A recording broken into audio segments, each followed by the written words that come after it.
Penyanyi Nindi Ayunda mengungkap alasannya memilih diam saat diserang keluarga Askara Harsono hingga mantan sopirnya. Penyanyi Nindi Ayunda diketahui tengah menghadapi masalah yang datang bertubi-tubi. Sejak sang mantan suami terjerat kasus narkoba, ia langsung dihantam berbagai tudingan. Mulai dari dugaan perselingkuhan hingga dituding melakukan penyekapan pada mantan sopir, Leman. Lantas ketika ditemui, Nindi Ayunda mengungkapkan selama ini memilih diam. Akan tetapi sekali berbicara, pihak-pihak terkait justru langsung seolah kebakaran jenggot.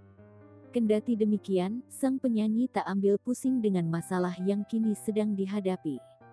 Nindi Ayunda siap menghadapi semua persoalan yang terkait dengan keluarga Askara Harsono.